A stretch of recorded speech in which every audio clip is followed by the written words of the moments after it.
യാത്രകൾ എന്നും എനിക്ക് സന്തോഷം തരുന്ന ഒരു കാര്യമാണ്, പ്രത്യേകിച്ച് നമ്മുടെ ലവ്ഡ് വൺസിനെയും കൊണ്ട് അൺഎക്സ്പെക്റ്റഡ് ആയിട്ട് പോകുമ്പോൾ. ഇതും അതേപോലെ അൺഎക്സ്പെക്റ്റഡ് ആയിട്ട് പോയ ഒരു യാത്രയാണ്.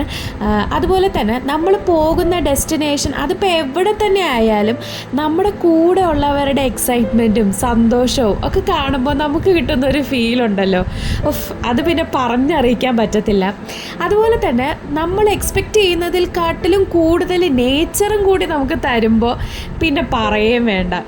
അപ്പോൾ നമ്മുടെ ഈ തിരക്ക് പിടിച്ച ലൈഫിൽ എന്താ പറയുക, 1-2 ദിവസം അത്ര മതി നമുക്ക് സാറ്റിസ്ഫാക്ഷൻ കിട്ടുന്ന കാര്യങ്ങളൊക്കെ ചെയ്യുമ്പോൾ നമുക്ക് തന്നെ സന്തോഷം കിട്ടും. അതൊരു വേറെ ലെവലാണല്ലേ. നമ്മുടെ ലൈഫിൽ ഇതൊക്കെ തന്നെ ഓർത്ത് വയ്ക്കാനായിട്ട് എന്തെങ്കിലുമൊക്കെ ഉണ്ടാവുകയുള്ളൂ. ഇതിപ്പോൾ എൻ്റെ ഒരു അഭിപ്രായമാണ് ഞാൻ നിങ്ങളുടെ അടുത്ത് പറഞ്ഞത്. ഇതുപോലെ നിങ്ങളും യാത്രയൊക്കെ ചെയ്ത് നോക്ക് നിങ്ങളുടെ വേണ്ടപ്പെട്ടവരെയൊക്കെ ആയിട്ട്. എപ്പോഴും നമ്മളിങ്ങനെ എല്ലാവരും ജീവിക്കാനൊക്കെ മറന്നിട്ട് എന്തിൻ്റെയൊക്കെയോ പുറകിലുള്ള ഓട്ടത്തിലാണ് അല്ലേ. ശരിക്കും ആ സമയമൊക്കെ നമ്മളെ തന്നെ മറക്കുന്നുണ്ട്, നമുക്ക് വേണ്ടപ്പെട്ടവരെ മറക്കുന്നുണ്ട്.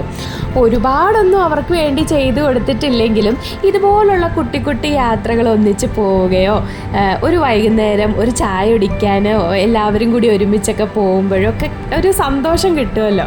ഇതൊക്കെ തന്നെ അവരും നമ്മുടെ അടുത്ത് നിന്നൊക്കെ ആഗ്രഹിക്കുന്നുണ്ടാവുള്ളൂ. അപ്പോൾ എൻ്റെ എന്താ പറയുക, ഈ ഒരു ചെറിയ പ്രായത്തിൽ നിന്ന് ഞാൻ മനസ്സിലാക്കിയെടുത്തൊരു കാര്യമാണ്, ഇതെൻ്റെ മാത്രം അഭിപ്രായമാണ് കേട്ടോ.